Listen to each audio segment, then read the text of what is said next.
Welcome to the XP Team USA podcast.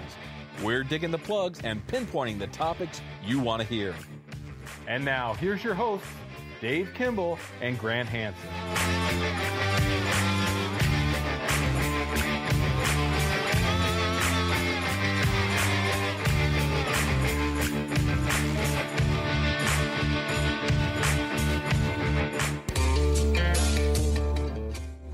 This show is brought to you by XP Metal Detectors. XP Metal Detectors is a high-end, innovative metal detector company with great machines and great pinpointers. For more information, go to xpmetaldetectors.com. For a dealer near you, try a Google search or go to xpdeus-usa.com. Hello and welcome to the XP Team USA podcast. I'm your host, Dave Kimball, coming to you from Central Oklahoma, and I am joined today by my co-host, Grant Hansen, coming to you from New Jersey. How you doing, Grant? I am doing very well. How are you, Dave? I'm doing pretty good. Yeah, so I'm gearing up for Pound the Ground. It's coming up in a couple of weeks, but until that happens, I think we've got some fun stuff to talk about tonight. Yeah, I wish I could go to that, and it sounds like it'd be pretty fun. Everybody's getting ready for it. Did you see the new backpacks that XP had revealed with that new video? That was pretty cool. I saw and I drooled a little bit when I saw it. They're really, really nice looking. Gary kind of hinted along they were coming out with something like that. He called them the high-tech backpacks back then, but it was a while back. But I wonder what all they entail on these backpacks. They just got a lot of space and for just about everything. Is that what you're getting? That's going to be my guess. It's got space and kind of compartments, kind of like a soft backpack version of the XP case. That's what I'm guessing, but we'll see. Yeah, and I think you might even be able to fit a little bit more in this backpack than you would with that hard case, to tell you the truth. Yeah, probably so. And from the looks of it, I haven't seen the dimensions, but it kind of looks like it could fit in as a carry-on on an airplane. Oh yeah, that's true. Yeah, there we go. That's a whole new game right there. Take that exactly. On the plane. Don't have to worry about it. I took mine when I went flew. I didn't put it in a hard case, but I put it in my suitcase, and it was like I had to check it in, but I was really nervous about that. Yeah, I put mine in my backpack now and carry it on. If I'm traveling with the HF coil, I don't disconnect the coil from the shaft. I just keep it on because the battery's up the shaft. So I let the shaft stick out the top, and it seems to be fine. No one gives me any problems. Yeah, right. Yeah, so lately I've been getting stuff ready for my club hunt that's coming up next weekend, coming up Saturday, which will be tomorrow after this airs. So, oh, that's great. Yeah, and I got tons of prizes. I've been getting together and inventorying and getting things ready for it, and we're going to be going out there, and everybody's going to have a load of fun. I think we got like close to 8 metal detectors. I think it is. We got just all kinds of like 5 pinpointers and 2 GoPros and all kinds of stuff. We got tons of stuff. Wow, those are great prizes. And is this a natural hunt or a seeded hunt? It's a seeded hunt. Yeah. Okay, cool. Yeah, with guaranteed finds then. Yeah, well, yeah, I don't know. A lot of people don't understand the seeded hunts, and what they are is just prizes. You go and you win silver, you win stuff. It's not just looking for something and wow, I found it. It's flipping over something and finding a metal detector. A brand new pinpointer, silver coins, and all kinds of stuff. It's just something to go out and do and hang out with people that enjoy your enthusiasm and win stuff. Yeah, I mean, it sounds super fun, and if you go on natural hunts, those are great too.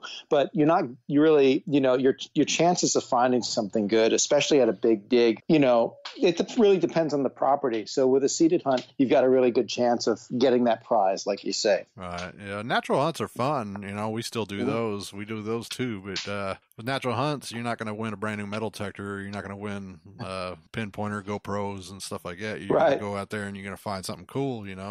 Something that other people don't have. But this is just a chance to win stuff. Exactly.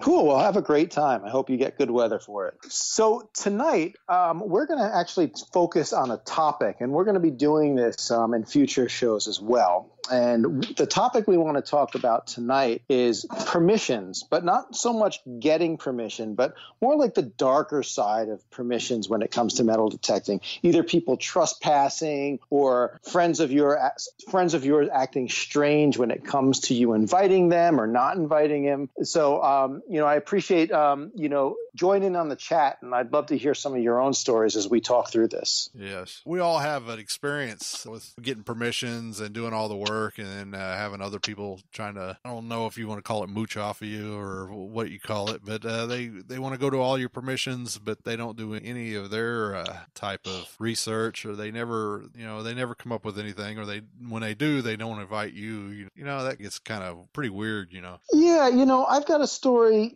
I've got permission on all my town's property, right? And I met a neighbor of mine who was just starting out in metal detecting. So I said, hey, why don't you come out with me? And I brought him onto the town properties. I think I took him on 5 or 6 different properties. And he didn't have really anything local to reciprocate. So that was fine. But I found out that, one day I went on Facebook and no longer were friends. And I think I was blocked. And I kind of did some digging around with a mutual friend. And he was getting upset that I wasn't bringing him along to all my other permissions that I've had in different towns. And, I can't, I've got relationships with homeowners. I can't always bring somebody with me. So I thought that was very strange that, here I was pretty good to the guy, and then he kind of ghosted me. Yeah, you're better off. Totally. From the sounds of it. Yeah, I'm sure you have some similar experiences. Yeah, we got a few. I've gotten a permission up in a town with the guy had a lot of land, and he had a couple of old houses and an old cellar on his property, and I got the permission and I brought a guy with me. Well, then I overheard the guy asking other guys, like maybe a year later, he's over talking to them about bringing them out there to my permission. To your permission? Yeah, to my permission that I brought him to, I thought, what? That's kind of weird. He didn't invite me, Wow. Yeah. No, that's not good. Yeah. There's a lot of ethics into metal detecting, and I know a lot of people out there are like, well, you don't own everything, and this is a free world. We can do what you want, I understand that type of thought. I don't know. We don't have to bring anybody, we're trying to be nice, bringing people and having fun. Yeah, definitely. I remember, there was this a guy in South Jersey who was getting permissions for me and a friend of mine.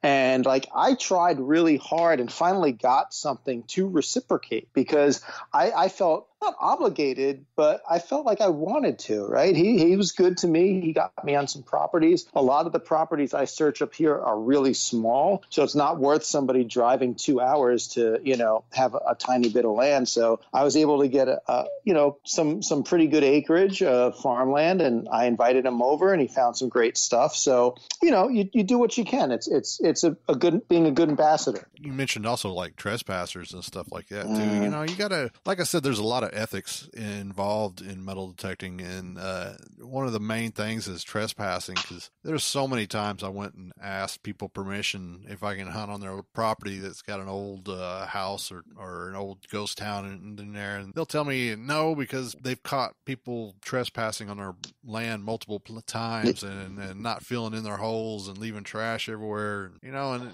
I've gotten rejected so many times with that statement.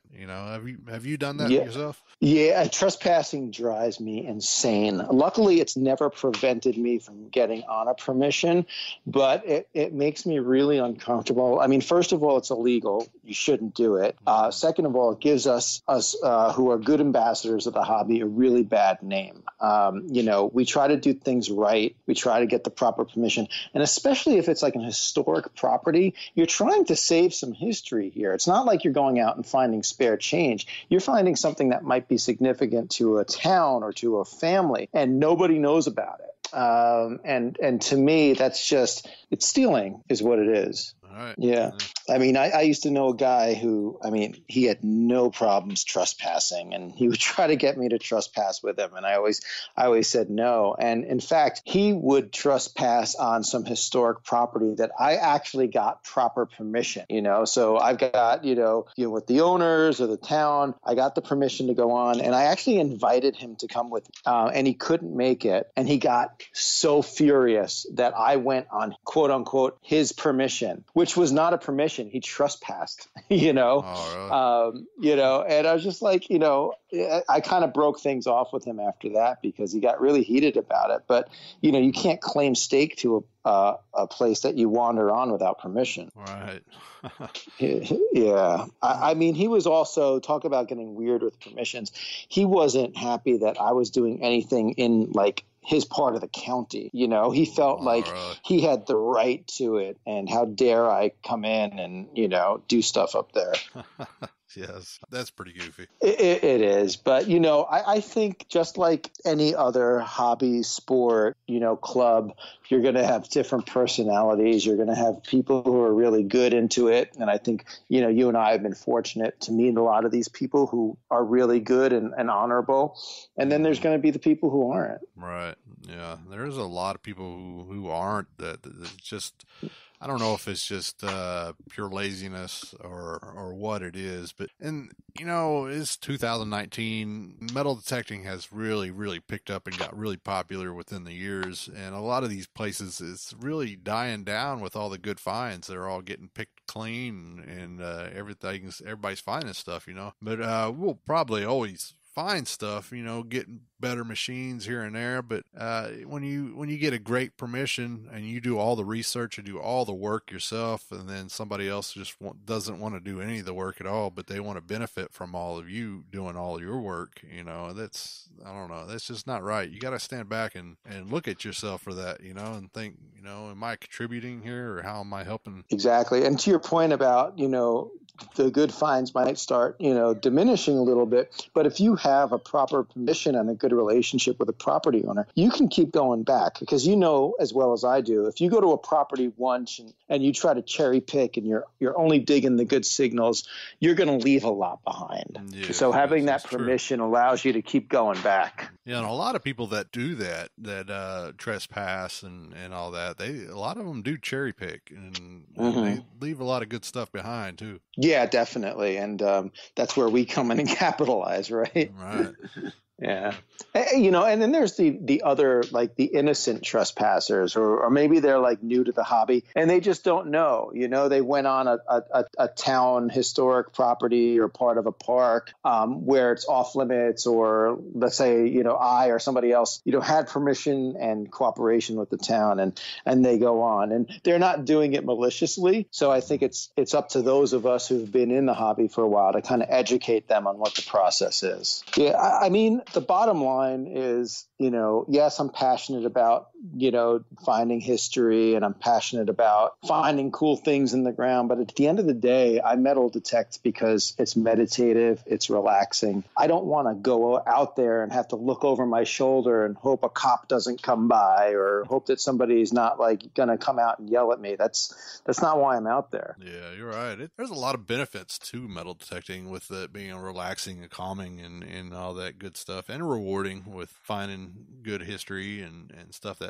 makes you feel like, hey, I'm the first person that's held this thing for years, Right. Yeah. I was on a property recently where it was built in 1765. It was owned by a British loyalist who may have been a spy for the British. And I found a King George II copper. And, there's no way to prove that it was his, but just the thought of like, oh my God, I found something that might have been belonging to this particular person. How cool is that? Yeah, no, that's really cool. Yeah. And I come across a lot of people, the different, they've got the different quirks and everything for ethics and metal detecting, because I'm a president of a metal detecting club, so I get a lot of people come in who don't know better, really. And that could be a big thing, is just that people don't know better. And I think it's up to all of us who do know better to let them know what the proper thing to do is, and what the proper thing not to do. Yeah, exactly. And and I don't get really mad at that, I get mad at the people who know better, Right. Yeah, but the positive thing is I think the good people in this hobby far outweigh the small minority of bad ones. So we've got a really good community of detectorists out there. Yes, we do. And Facebook is kind of a tight community. We got a lot of them groups. There's hundreds of groups out there, and a lot of the people in the groups are in every one of them. So it's right. It's a pretty tight community out there. Yeah, it's funny. I could think of somebody like, say, a friend of mine in England, where I was friends with him on 4 or 5 years on Facebook, and we were the only ones who knew each other from England and the United States. Now we've got like 80 mutual friends, Yeah. So it really brings the world together. Yeah, and another thing with a lot of people who are beginners or some people who just don't care is they like to dig up stuff and just throw it aside, and not only on property but public property too. You go to a park or something like that, or an old schoolhouse, and you go up there and you'll find stuff all over the place and holes still dug, and I've been finding that a lot lately, and it really gets to me, because when I see it, I'm like, man, there was one not too long ago here in Oklahoma, central Oklahoma, right this past summer, there were all the old schools here are doing work in the back of where the playgrounds were. They just stripped almost 6 inches of soil off the ground, and they started working on stuff. And so a lot of people were running in with their metal detectors, right after. But I come up to one of them, and I was seeing them right when they were doing it, and I thought, well, I might stop by there tomorrow and swing around a little bit, see if there's anything. So I came up there the next day, and I must have just missed somebody, because there were freshly dug plugs all over the place, and just everything they found, they just threw it right by the plug and left it. That's just terrible. I get so frustrated over that kind of stuff. And when it happens on, farmlands or other big properties, I would bet you 9 out of 10 times the person doing it should not be on that land. They did not have permission. Right. Yeah. And those are, exactly. That's a type of mentality right there that the people would be the trespasser kind of people, Right. I don't know if it's just pure laziness or just they just don't care. Of course they don't care. But stuff like that will start leading to more laws being passed, and it leads to like I said earlier, with asking permission, and they're going to turn people down, saying trespass and leave holes and trash everywhere. Yeah, it's bad for all of us. So hopefully, by us talking about it on this podcast, and the community of good detectorists out there who know better, will spread the word and hopefully influence people not to do that. Yeah, I really hope so. And I try to talk about it a lot in my club meetings, and we get new people all the time, and we try to go over a little, I get up there and talk about ethics and show them how to dig a plug, show them a video about digging plugs and all that good stuff. Kind of talk about getting permission and the proper way of go about it. What would your proper way of getting permission? I know a lot of people are just got that fear in them to where they knock on the door and talk to somebody, I don't know if it's rejection or just not knowing what to say. So how do you go about it, Grant? Yeah, I do a lot of door knocking, and I wish I had this mentality when I was in my 20s and single, because I would watch friends of mine. They would just talk one girl to the next until they got a bite, right? Yeah. So it's kind of like that with door knocking. Rejection's part of it. You have to accept that. So you're never going to get a yes unless you ask. And even if you get a no, at least you can check that property off the list and not keep worrying about it. So I would just say be comfortable, be friendly, knock on a door and explain what you want to do in a few words, and hopefully they'll feel comfortable with you. And if they do, I have found referrals have been probably my best ticket. You show a homeowner respect, you do them right, and they'll say, hey, a friend of mine has an old home. I'll reach out to them for you. So those are my two best tactics. Yeah. How about you? Yeah, I agree. I also like to do a little bit of research on properties before I go and ask permission on a lot of them. Some of them, like in a neighborhood or something like that, old neighborhood. I'm in a small town where I did some traveling or something. I might just go up and knock and ask, be polite, and but I like to talk to people about their property a little bit when I come up to the door. They seem to get interested in you knowing a little bit about the history of that, and they start opening up and talking about history of it, and then they start getting curious along with you, and that helps out a lot. And there's a lot of apps you can use for that. There's Onyx Hunt will make sure that you know where the property is, or that Land Glide will let you know who owns the property and what the property owner's address is. So, I mean, property owner may not live at that address. It may be a vacant house. It may be a vacant lot, And you got to watch for that, too, because I know people that will go to a vacant lot to start hunting and find out that the owner of that lot lives adjacent from the lot and has been watching them the whole time, Yeah, you got to be careful. Last thing you want is an angry property owner coming at you, especially if it's in a farm. They're probably in a truck with a shovel, and, you don't want to be there. Yeah, and there's some real estate apps too that you can get, and they will, once you're in an old neighborhood or anything like that, you can bring up that neighborhood on that app, and it will give you details. Like Zillow is one of them, where it'll give you details of the houses around in that neighborhood and give you the age and everything. And the house that you're wanting to ask might even be on there. So if you know the age of the house and all the age of the neighborhood and everything, like I said, a lot of owners would get interested in that. A lot of people love history. Yeah. And I think, with homeowners, if you start showing appreciation for what they own, they'll be more willing to talk to you. If you show that interest, maybe you can say, oh, I studied the history of this a little bit. More often than not, I think they'll be eager to talk to you. Yeah, right. I'm still kind of, I'm still scared about going up to the houses with really well manicured lawns.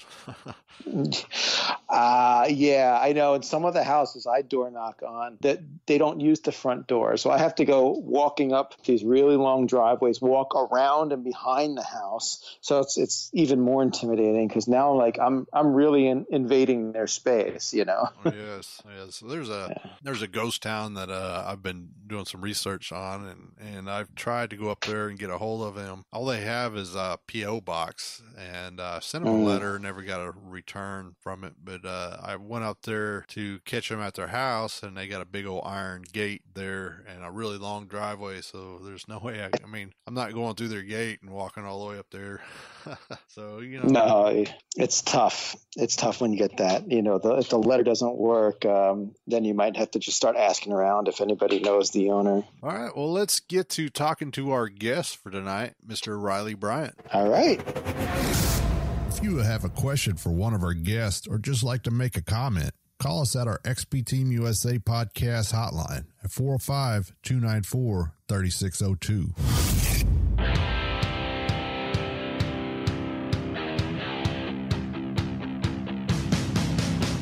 If you are looking for more information about XP products such as dealers or updates, then check out MetalDetectorsAmericas.com.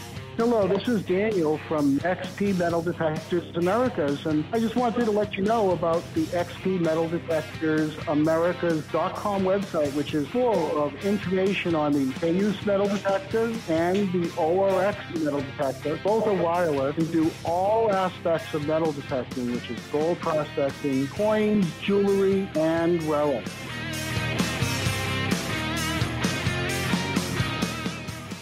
We'd like to welcome Riley Bryant to the show. Riley is a well-known detectorist from Memphis, Tennessee, and is a staff member of American Digger magazine. Welcome to the show, Riley. Hi, how you guys doing? I'm glad to be on the show. Yeah, thanks for joining us. You are a young man, 18 years of age, but you're pretty much already a veteran in our hobby. So can you tell us, how old were you when you started detecting, and what got you started? Okay, so I was 13 when I started detecting, and my dad actually actually was watching some YouTube videos and saw some metal detecting videos, probably from people like Aqua Chigger right when they started out on YouTube. But he started seeing all the crazy stuff they were finding and thought he could just go out and get a metal detector and start finding pots of gold and stuff like that. And he bought a Tesoro Tejon, and this was right when I think they were not that old at the time, but they were all analog and not digital at all. You know, you had to plug headphones in with wires on the back of it. And it was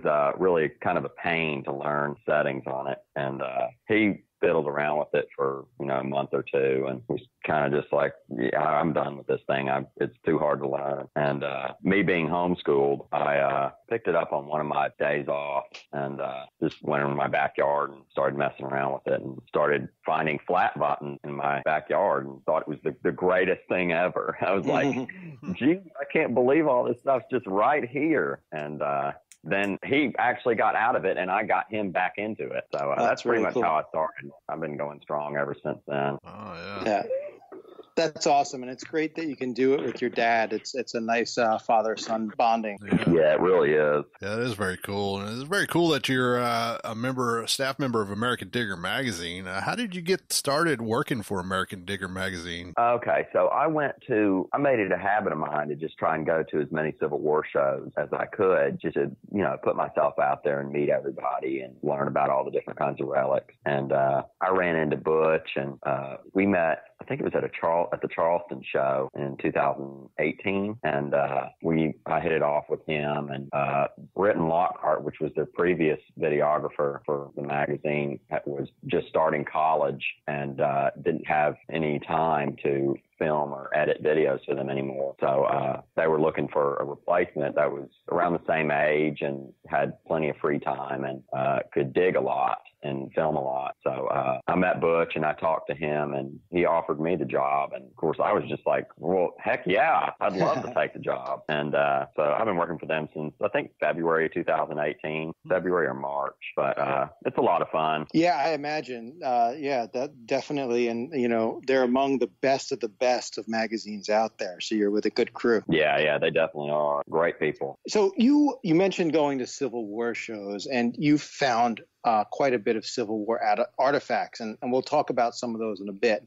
But do you go out and look for other types of relics from things for other eras, perhaps Revolution, later, or are you solely focused on Civil War? I'm focused on anything that's old at all. If I have an opportunity to hunt for Rev War stuff, I'll jump on it. If I have an opportunity to hunt for Native American artifacts, I love those too. Even, coin hunting. I love to find Mercury dimes, Barber dimes, Indians, same as everybody else. It's just, I just have a preference of Civil War stuff and just the old stuff in general. But I arrowhead hunt every now and then. I'll hunt for coins and Civil War stuff. It's just I mainly only post the Civil War stuff. Mm-hmm. Oh yeah, living in Tennessee, that helps out a lot. Yeah, it does. I'm about an hour and a half from Shiloh, so definitely a good area. So another hobby of yours is basketball. What position do you play and how often? My positions have kind of moved around because my skill sets have changed over the last. I've been playing for that team for almost 11 years now, but my positions have kind of changed around. I used to be a shooting guard, and every now and then I play small forward. And then I kept getting taller and taller, and then they moved me down to small forward and power forward. And then this year I've been playing power forward and center, but I can still shoot threes. But I'm kind of like a weird hybrid kind of player. I'm kind of like I can play all positions. That's great. And how tall are you? I'm almost 6'4". Oh, okay. Yeah, it's funny. My high school was so small. I'm 5'10", and I was the tallest on the team, so I was center. So. Oh yeah. Yeah. In your school, it's probably you're a shooting guard. Yeah. No, I'm actually one of the tallest on my team. We're kind of a smaller team. Most of us are like 5'8", 5'9". Gotcha. So between detecting, arrowhead hunting, basketball, do you have any other hobbies or interests that you focus time on? Not a whole lot. Not a whole lot that I can think of. I'm probably forgetting about something, but it's mainly, between basketball. I play competitive basketball, so it takes up a huge amount of time. And then all the rest of my time is devoted to schoolwork and metal detecting and researching and editing editing, all that fun stuff. But that really takes up all of my time. But I'm not complaining. That's all fun. Yeah. But I don't think I really have any other hobbies that I can think of. But yeah, that's about it. Okay. Yeah, so you do a great job at capturing your finds and all, and allowing people to experience the thrill with you from Facebook, Instagram, YouTube. So tell us about a little bit more about your YouTube channel and what people can expect to see on it. Okay, so my YouTube channel is called Civil War Unearthed, and it's mainly Civil War stuff, but I throw in a bunch of other stuff on there too. I film pretty much everything that's old that I find and put it up there with the Civil War stuff. But there's a lot of coins on my channel, a lot of because I hunt a lot of Civil War camp, I dig a lot of the seededs and cap buff. Every now and then a half real or something will show up. But yeah, there's a lot of those on there, a lot of flat buck. I've been fortunate enough to do a lot of felt plate Civil War. There's a good amount of those on there. Basically anything you think of that's old, it's probably in one of the videos on my channel. So it's kind of an all around channel. Yeah, you made me jealous with the seededs and the busts. I find, colonial era stuff. Most of what I find is from the mid 1800s, but I've only got one seeded so far, no cap busts. They just seem to elude me. I'm in New Jersey, but I know they're out there. Just got to try to find them. Yeah, the cap busts are hard to find. They really are. I've only dug 2 of them in the last 6 years, 5 or 6 years. So getting the good finds is really about getting on a good site. So how important is research to you when it comes to determining where you want to go or hope to detect? So research is incredibly important for me because there's so many people in my area that are doing the same thing I'm doing. There's probably at least 30 to 40 relic hunters within about 20 miles of my house. So, there's a good amount of people that are getting on the sites too. So most of the obvious sites are already just, either they won't let you hunt, they won't let anybody hunt, or they've already been pounded to death. But it's basically a lot of my stuff that I've found have just been random sites, like just off of hunches that I've had. Like I've been, I'll drive down some kind of rural road and go, that hill looks kind of weird. Maybe I ought to go up there and ask permission, see if I can run around that hill up there. I've done that more than a few times, and they've been Civil War camps that are just not in any records anywhere. But research is very important, and mainly research that nobody else would think of doing. Mm-hmm. You gotta think different, try and think differently than everybody else. So you mentioned getting permission. Theme for tonight's show is permissions. How do you go about getting permissions, and what's your strategy? Well, one of the problems around here is most of the properties are owned by trust or, gated houses. So you can't really go up and knock on the door. It's not very easy to just, door knock their house. Where I do door knock, it's pretty easy. They're mostly all nice people. All I have to do is just tell them my name and tell them I'm really interested in history, and I have a hobby called metal detecting, and I like to go around and look for old bullets and coins and stuff. And basically, I was wondering if I could look around your yard, that kind of thing. And most of them are half of them have no idea what I'm talking about and just go ahead and let me do it. And the other half, know exactly what I'm talking about, probably because they've already had several people go over their yard. But it's basically a really simple approach.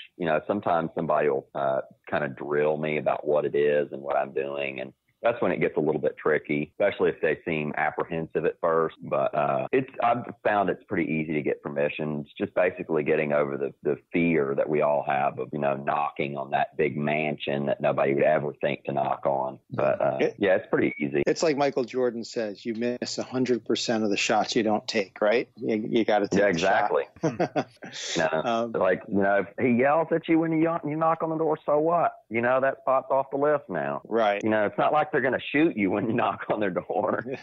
Right. Hope not. The worst that could happen is they yell at you or get mad. Right. So have you ever dealt with people trespassing on one of your permissions, or just trespassing in general that you know of and it's kind of rubbed you the wrong way? Oh yeah. There's a lot of that. That's one of the reasons for people that already watch my videos. You'll notice I don't really show anywhere that shows anything about where I am. Mm-hmm. Basically because there's, more than a few people in my area that would just be grateful to even catch a glimpse of something that would tell them where I am, just so they could go and hunt the crap out of it. Yeah. But there's some people, I've even been invited to a spot by a whole group of people where they actually didn't even have permission. They just pulled up and went into the woods and they told me they had permission. And of course, you know, how was I supposed to know they didn't? And, you know, I got out there and I was like, wait a minute, there's no way you have permission for this. And then I was like, all right, I'm out of here. I'm not going to be caught up and y'all getting caught trespassing. This is just wrong. Yeah. Smart of you to get out of there. Yes. I've had a similar situation before. We were hunting a spot that a guy swore up and down, and he went and talked to the owner and got permission. And so we were over there hunting, and the owner pulled up and says, you know, what do y'all think you're doing over here on our property? And yeah, you want to beat that dude to death now. Yeah. They insisted that they had permission with the spot that they took me to. And I'm like, I know the owner, and you don't have permission. The owner himself was a relic hunter. So, like, illogical to try and convince me that you've got permission to somebody that's their own personal camp. Yeah, that's such a tough situation to be in. Yeah, it really is. It cost me the friendship with more than a few people in that group. You're better off without them. Yeah, it's better than, you know, terminate a friendship and not go to jail or, you know, go to prison. You know, pretty obvious choice there. We will be right back. This segment is brought to you by Omega Mill Pouches, the official digging pouch of XP Team USA. If you're looking for a rugged, hunt-tested, washable pouch, look no further than Omega Mill. Get on eBay and search Omega Mill Pouches. That's OMEGAMILL.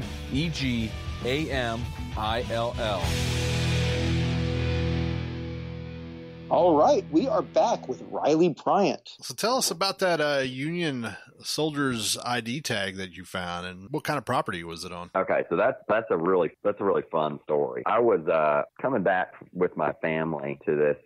We were at a big historic festival held out near where we live, and we were driving through this old town that's about 30 minutes from our house, found in like the 1820s, and we were driving through there, and of course I'm glued to the window looking for old site, and I see where they've just torn down a church from the 1850s, and they bulldozed the whole lot. And we got out and went over there and wandered around on it. And the construction people didn't have a problem with it. We were just walking around, and there was just stuff laying everywhere. We didn't even have a metal detector. We were just walking around picking stuff up. There were flat buttons all over the ground. There were, obviously the previous owners had not let anybody hunt it. So all of the stuff that was there was just strewn all over the ground. And I must have found three or four flat buttons, a couple of Indian head pennies, a silver spoon, some other stuff that was just laying around on the surface. I found this weird thing that was sitting on a pillar. Of course, for those of you that hunt construction sites, you know when it rains, it makes these little pillars, and the little rocks and anything heavy sits on the little pillar of dirt. And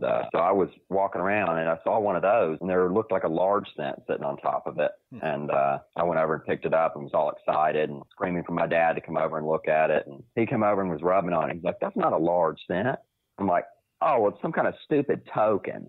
And I handed it to him, and he's like, "Wait a minute, it says War of 1861 on it." And I was like, "What the heck does that mean?" Because I had no clue what it meant. Like, I didn't know that's what they called the Civil War, actually during the war. So he said, "Hey, I think this is something good." And we put it back in the truck and walked around for like an hour more and found some clay marbles and some other neat stuff. But when we got home, we started researching it and found that it was a Union soldier's ID tag that he had privately purchased. And it was a head surgeon to the 31st U.S. Colored Troops. Wow.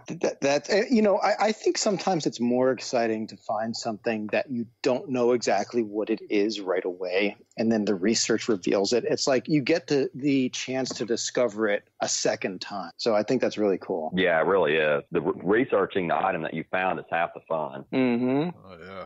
But it was a being a colored troops unit, a very rare find because they usually couldn't afford to privately purchase items like that. Right. Yeah. That's great. And what about, I remember seeing pictures of this, the hand-engraved 18-karat gold company hat letter.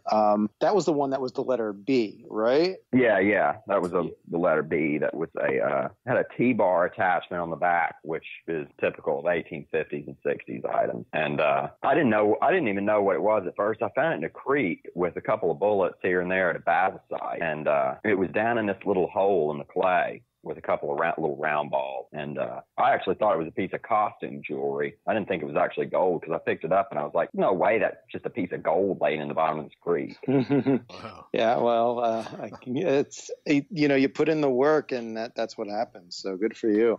Yeah, and it was. It says Company B of LF Division, and here's where the story gets fun.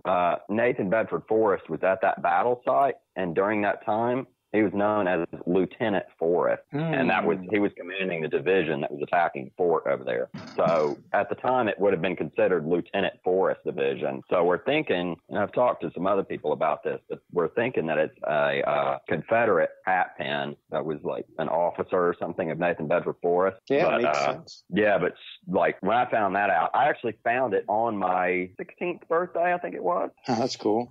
And finding it on my birthday was just like a plus. It's one of my best finds ever, and to find it on my birthday is just like, man, that's awesome. What a gift. You have found a lot of really cool Civil War stuff. One of my favorites that I see that you found was a CS Confederate egg-style belt plate. That's amazing. Now, that'd be one of my bucket lists all times. So what was that like? So that was another instance where it was just, a completely random site that I honestly thought was nothing but fill dirt. It was in a good area. It was in a town that had a lot of Civil War action, and a big battle happened there. But it was such a small area, I didn't think anybody would ever hunt it, because it was like maybe 25 by 50 square feet of grass, and that was it, the whole property. So I got out there one morning with a friend of mine, and we hunted across the street from it in a yard that had already been hunted before by a bunch of other people. And we found like maybe 3 bullets between the two of us. And we were finishing up, and we'd hunted that other spot for like 4 hours, and we were kind of discouraged. And I was walking across the street to the other side, and I was walking back to the car because we parked on the grassy spot. And so I was kind of walking across the street, and was running the coil flat along the grass.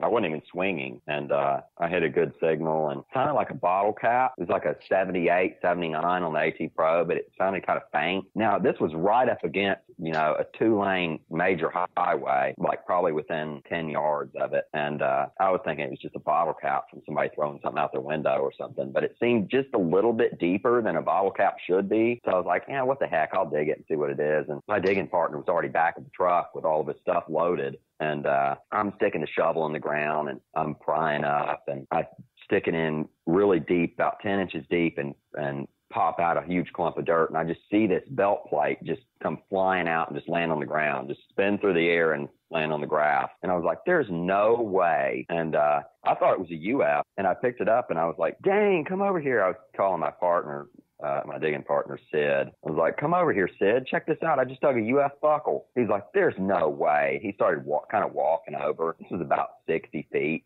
from me where we'd parked. And I was rubbing on it while he was walking this way. And I was like, no freaking way. Sid, it's a CS buckle. Now, Sid is like, I think he's 68 or 69 years old. I turn around and see him in a full sprint running toward me.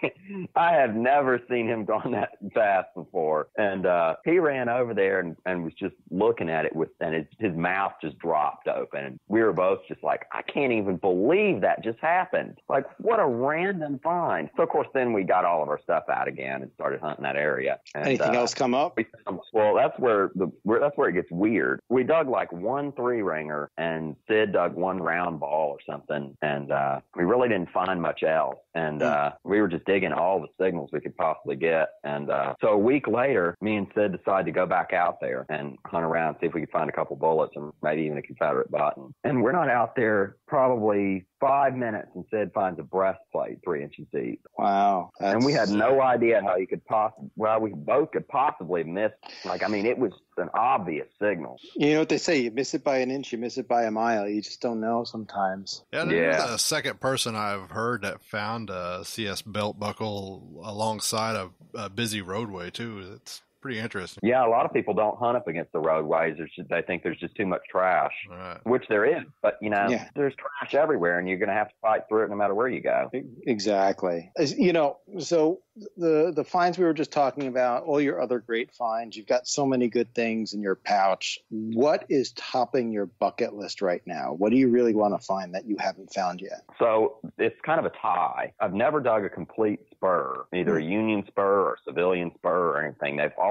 I've dug a couple of civilian spurs, but they're always missing just a tiny fraction. Like, I'm talking like 1/10 of an inch is broken off the end. Like, it's that close to being whole, but just not close enough. So it's a tie between a whole spur and an artillery shell. Now, Memphis didn't have a lot of artillery action, outside Memphis. It was mainly downtown where they had the battle on the river. But outside Memphis, there's basically no artillery action at all. So, finding a shell would be, a needle in a haystack. But there are some here and there, but not many have even been found around my area. Well, good luck. You may have to travel a little bit to get it, but I'm sure you'll find one. I'm probably going to have to go to Virginia for it. So rumor has it you'll be attending Pound the Ground this October. Where would people be able to find you, and are you going to stop by the XP booth? I will be there, and I will try and stop by everywhere I can possibly go. I don't think American Digger has a tent, but they may. Butch kind of deals with that. I'm just there to film. But I will definitely be there. I'll be filming. I'm going to probably try to make at least 2, possibly 3 videos as an event. Try to split it up between the natural hunt and the seated hunt. Try to capture everybody's cool finds on film. And it'll actually be my first time flying anywhere, so it's going to be an interesting experience.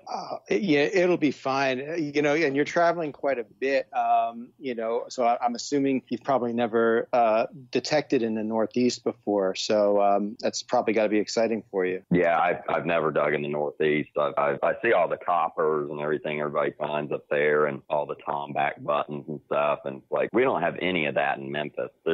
Every once in a while you'll get a tomback button if you're on a really old site. Coppers are really few and far between. I've maybe dug 4 or 5 out of Memphis, but and most of them were just weird ones. Like, they weren't even UF large scents. They were like, I dug a King George II down here that was just completely random, and hard times tokens and stuff like that. But really, like, there's no Connecticut coppers or anything like that down here. I mean, it's interesting because up here in New Jersey, I would say the King George II is the most popular copper coin, at least that I find. Unfortunately, most of them are toasted beyond like 100% identification. Yeah, it's weird. I've actually found more pre-Civil War silver coins than I have copper. So, I mean, I guess I can't complain.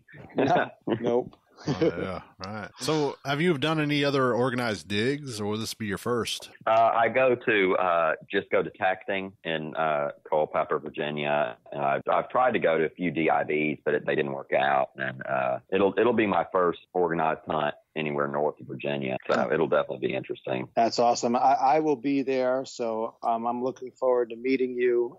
Let's make sure we make that happen. Again, you can stop by the XP Team USA tent, or I'll just send you a message so that we can meet up and say hi, and you'll get on with your filming. There's going to be a lot to film there, I'm sure. Yeah. I'd love to meet you, man. And yeah, there will definitely be a lot of stuff to film. A lot of people are going to be there. Yeah. So I got to get your perspective of this now. I asked this question for everybody, and I want to ask you, so if you are ever given a 1-day pass to metal detect anywhere in America that's always been off limits to metal detecting, where would you go?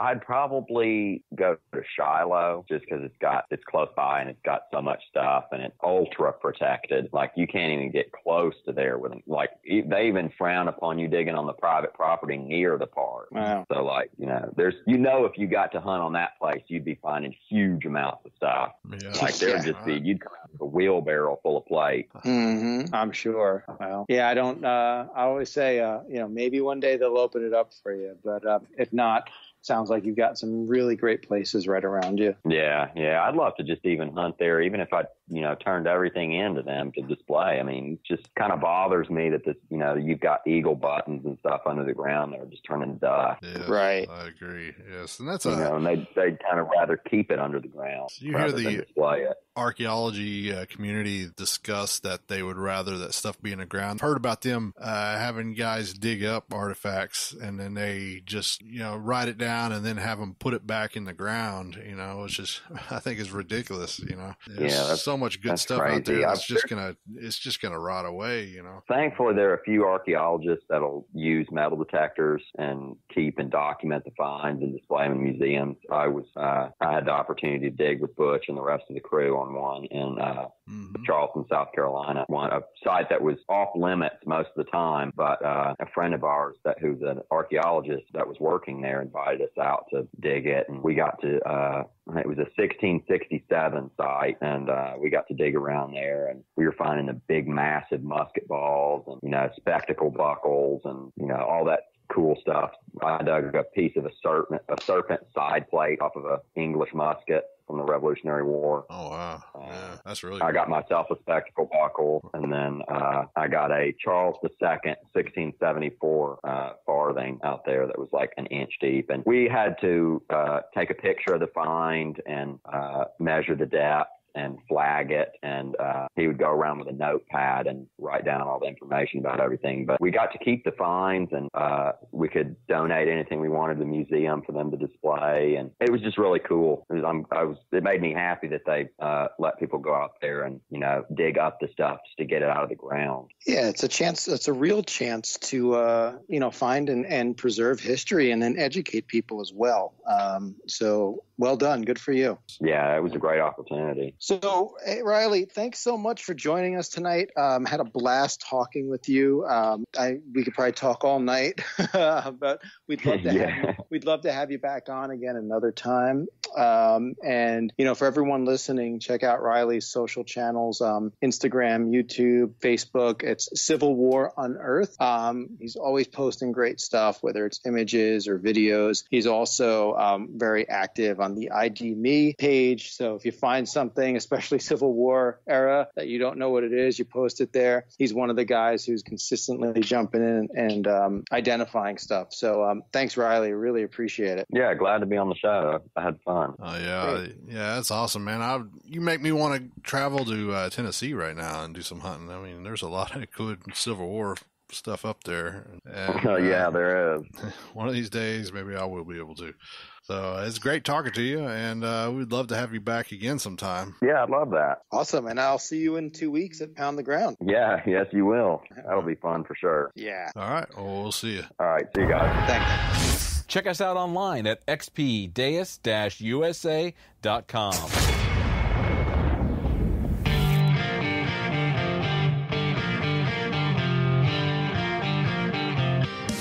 XP has introduced its new ORX machine, a high-end machine at a mid-range price. The ORX has 4 factory preset programs, 2 gold, 2 coins, also 2 user programs. The ORX comes with a high-frequency coil and is compatible with the X35 coils. The ORX is now available in the USA. All right, we're back, and that was Riley Bryant. Yeah, very interesting to talk to, and man, living in Tennessee must be a great thing with all them Civil War artifacts. Yeah, and he's such a good guy, a really good ambassador for this hobby. So, and he's young, so he's got a big future in here. Yeah, what is he, 18? 18 years old and already been detecting 5 years. Yeah, and already he's got most people's bucket list already. Exactly. So, yeah, kudos to him. I hope it keeps going. Yeah, where do you go from there? Right. You're going to have to travel, like you said, to find maybe colonial artifacts, or maybe one day he'll get overseas. But if his preference is Civil War, he's definitely in the right area. Yes, he is. Yes, well, everybody go and check us out on YouTube, XP Team USA. Check out our Facebook page. Check us out on Instagram and Twitter. And where else are we at? I think you got it covered. Instagram, Twitter, YouTube, Facebook. Check out our website. Oh, that's right. Yep. Yeah. Don't forget about our website as well. I think that's all we got. You got anything else, Grant? I don't think so. Get out there. Happy hunting. Our next show will be Friday, October 3rd. So please tune in. Yeah, and I hope everybody enjoyed it, and we'll see you then. Take care. Get that permission, put the coil to the soil, and we'll see you next time right here on the XP Team USA podcast.